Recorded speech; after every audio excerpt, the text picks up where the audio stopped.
O JP, se chegar para você, não um milênio, um menino de 30 anos, mas chegar uma pessoa de 50 anos e falar, olha, eu tenho aqui um mercado, tenho ações, eu devo ter também criptomoedas?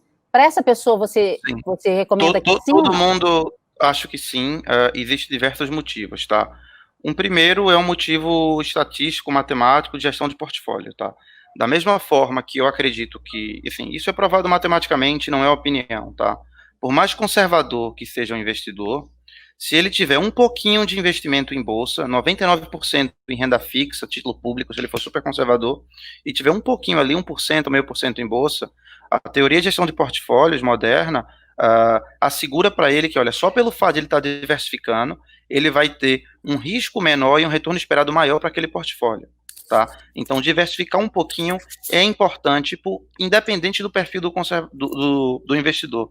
Esse mesmo raciocínio vale para criptomoedas, tá? Então, se você tem um investidor que ele aloca um pouco em criptomoeda, e criptomoeda, Bitcoin em particular, ele é um ativo não correlacionado com a economia tradicional, não está correlacionado com o setor de energia, não está correlacionado com o varejo, não está correlacionado com o setor médico, com o entretenimento. Ele tem outros drivers, né? Ele tem outros mecanismos que fazem esse mercado subir ou cair, que não estão correlacionados com a economia. E aí pensa racionalmente, tá? Imagina um empreendedor na economia real, um dono de restaurante, por exemplo, tá? De certa forma, o negócio dele, ele vem da economia, tá? Se a economia está bem, ele vai vender bem. Se a economia está mal, ele vende mal. E aí, qual é a recomendação que os assessores, de modo geral, dão? Não, imagina que um cara é agressivo, o cara vai colocar na bolsa. Então, de certa forma, ele está se alavancando na economia. Ó, a receita dele vem da economia e os investimentos dele estão atrelados, estão correlacionados com a economia brasileira também.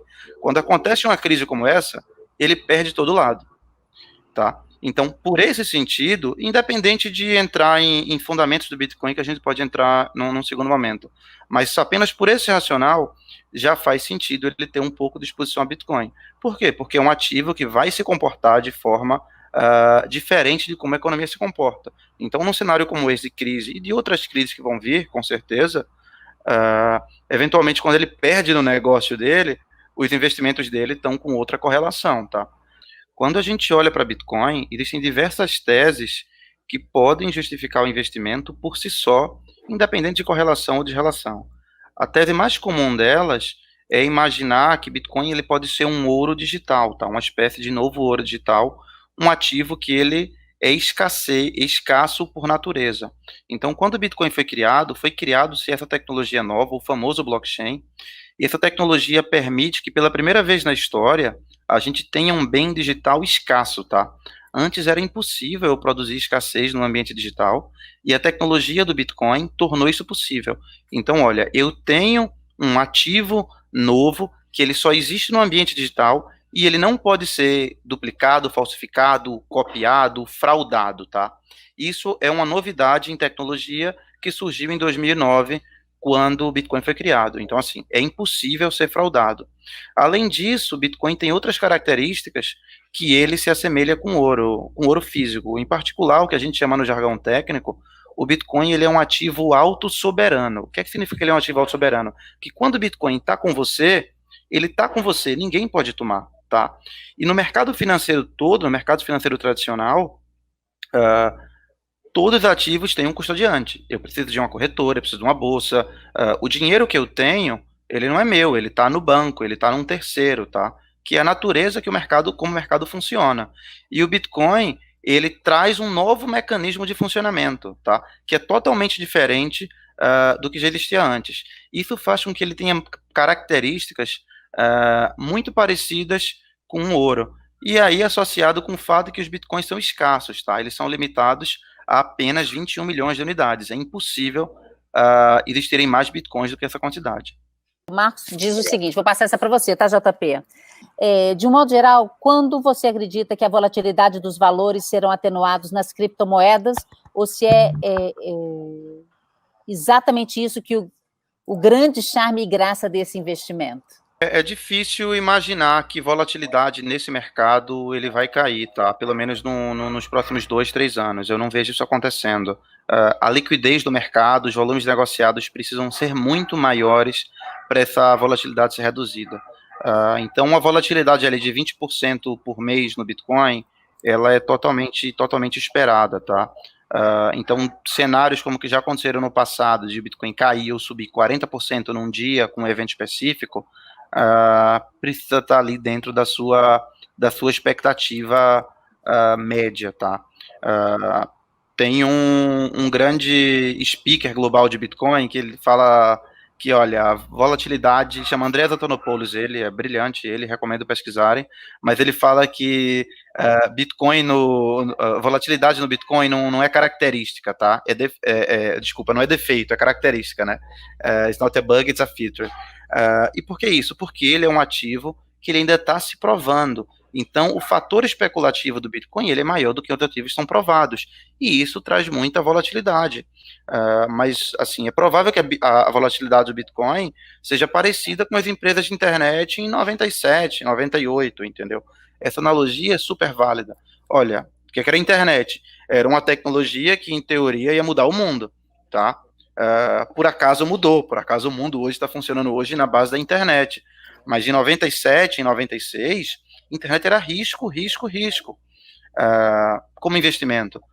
Bitcoin, de certa forma, tem um pouco dessa pegada, desse viés que a internet tinha em 96, 95 como investimento, tá? O Bitcoin ele é cotado em dólar, né? Ele é um ativo global. Inclusive, uma característica que Bitcoin tem, que pode ter muito valor no futuro, é que Bitcoin ele é uma moeda nativa da internet. Então, ele permite qualquer pessoa consiga mandar dinheiro ou consiga mandar valor para qualquer pessoa a qualquer lugar do mundo instantaneamente, tá?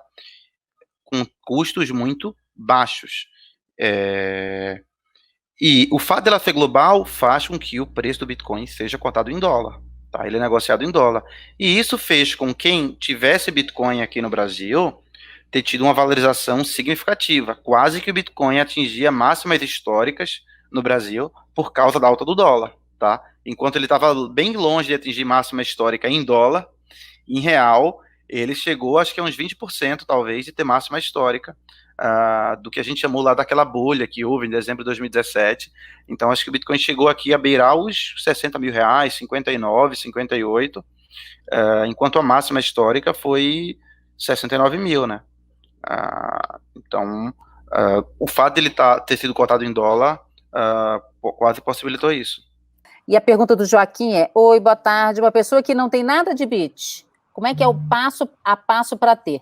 E se quer comercializar, vender produtos para receber em Bitcoin, como faz? Bem, tanto a Nox quanto o mercado Bitcoin, a pessoa pode se inscrever lá, pessoa física normal, mesmo investidor pequeno, e comprar.